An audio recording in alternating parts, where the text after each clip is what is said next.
It's a gorgeous day. It's going to be a little bit hot, but I appreciate you coming out. This means a lot to me. I'm Emily. I'm a Western student studying sustainability in the environment with a little bit of recreation and outdoor education on the side. And one thing that I've done over the last couple months is work with Sue. And I found a little bit of a passion around sustainably farming and composting and that kind of thing. Do you want to introduce yourself, Sue? Yeah, Sue Wyman. I own Gunnison Gardens, and we have a 4-acre farm over that way, and this greenhouse, and we're in our 9th year of farming, raising vegetables and feeding the valley. Vegetables, chickens, eggs. Yeah.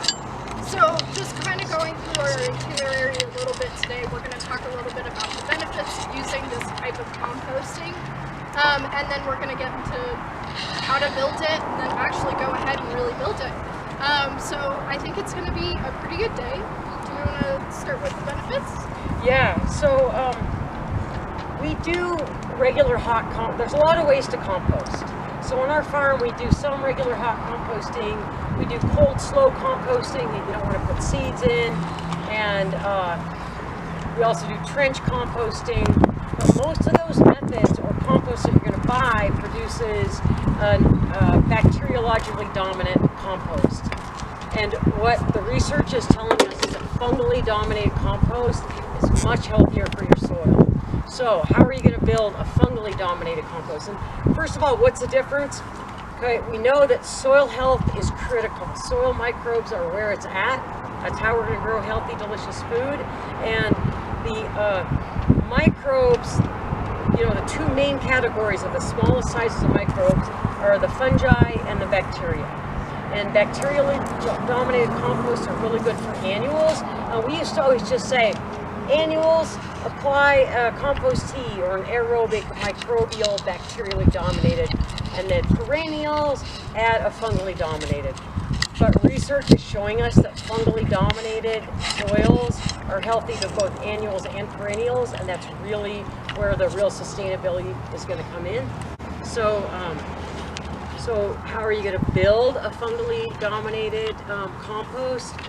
One of the things we're going to do today is we're actually going to look at that pile of wood chips over there, and we're going to go look at some fungus so we have an idea. What the hell is she talking about? You know, what is a bacteria versus a fungi? We can see the fungi. We won't really be able to see bacteria with our naked eye, but we'll be able to look at it. It's grown in situ, and it's taken like 6 years for that thing to have all the fungus. And in this pile that we're going to build today, the Johnson-SU Bioreactor, we're going to get it in 9 to 12 months. So it's going to be super healthy for our soils. A lot of times people think adding compost to the soil is about the nutritional benefit of what's coming out of the leaves and your yard waste and your food and all of that. It's really not about the carbon, nitrogen. It's really about the microbes. So that's what we're going to try to develop on this. What do you think? Any questions? Did that kind of make sense? Or what are your thoughts? Microbes, fungus versus bacteria? You love them both? I think one of the coolest parts about the composter is it doesn't smell. And I think that's a huge benefit to a lot of people, especially if you live in a smaller area. Benefit number 2, you don't have to turn it, because how many of us have tried to build like a hot composter and you got to add all the water? We'll still be adding water to this one, but you got to turn it every couple of weeks and monitor those temperatures. And this is almost a set and forget kind of method, and it's going to produce a higher quality compost in terms of fungus. It'll still have bacteria in it as well, but again, you're right, it's not going to smell because it stays aerobic without us having to turn it. Turning a compost pile is a lot of work. Yeah. Other benefits? Yeah. Wait. Questions? Those are, that white material is fungal hyphae. Now fungal hyphae, they can be connected. They can go feet, even like yards in. And the fungus will actually bring nutrients to the plant. It is really incredible. One way I talk about it is underground, in the plant roots, there's like a little farmer's market going on underground. This plant is photosynthesizing and making little packets of sugar its sugar exudates with the fungi, and the fungi brings what the plant needs. And we think we're controlling the system. Nature knocks my socks off. Stuff like that is just happening without us even. All we have to do is just facilitate it, and nature will feed our plants. So back to my little raised bed with the wood sticks in the bottom. This was about 10 years ago here in Gunnison, up on Pine and Gothic, I think. And I filled this raised bed with sticks. They weren't even ground up. They were like big sticks. I was just filling up space.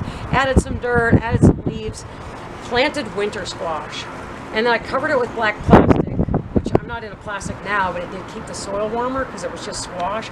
And I would hand water through the black plastic. And one day I came to hand water, and this thing had erupted out of the holes in the black plastic, and it looked like, you know, that great foam that you spray around your windows? It was like this yellowish orange stuff, and I'm like, oh my God, what is that? The plants looked happy. I learned later from a mycologist, a mushroom dude, that was called dog vomit fungus. And in that raised bed, I raised an entire 2 wheelbarrows full of winter squash, and it's because the soil was healthy. But we're gonna go ahead and use this remesh to build that cage that'll go around. We'll use this landscaping fabric that we have and sew it with tie wire onto this remesh. We'll prop it up and we'll start filling it. So on the bottom, what'll happen is we start to tuck all those little bits of landscaping fabric up into it, just to not let any of our material fall out. And then the piece on top will hold in all that moisture, and we can kind of like